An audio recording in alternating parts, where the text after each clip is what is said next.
Hi, this is Phil, your host of The Lip, and I'm finally doing my New Year's Eve segment. I've been wild and I'm just going to go ahead and do some absolute vicious, true reviews of pizza because I've seen too many people do reviews and stuff and it has absolutely been nice. Why? Not everything is as good as it seems, and I'm going to a place that I have already reviewed on Google to now give you a true, detailed review.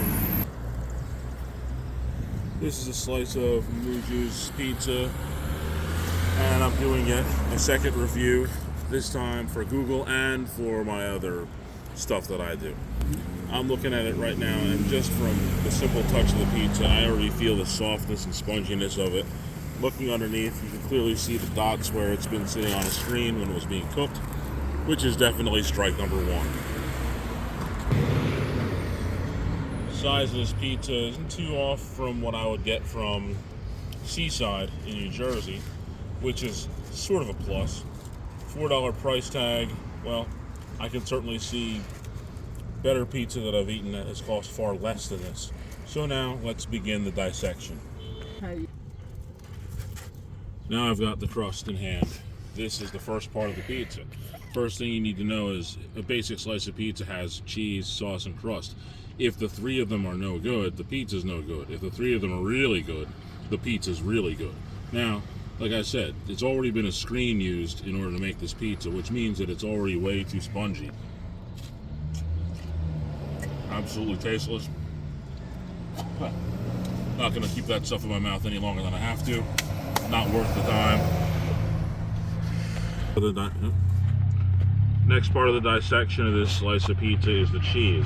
An extremely important part, because if the cheese isn't any good, no disrespect to the rest of the crust, none of it's really any good. Given it the fact that I was able to peel the cheese off pretty easily and I see virtually no sauce, that is not a good indication whatsoever. The cheese, it's actually a little bit bland, without doubt. There's definitely something off about it.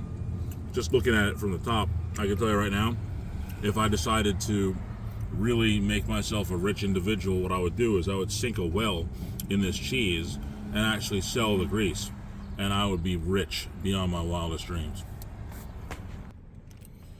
The third phase of the pizza is the sauce.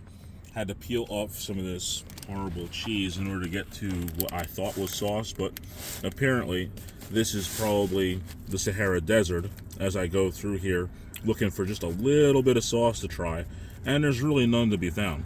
There is a little bit here. Let me see what we got here. A little bit of sauce there. And that's where the horrible taste comes from. The sauce, it's just, I need my cup of water. Hold on, pause.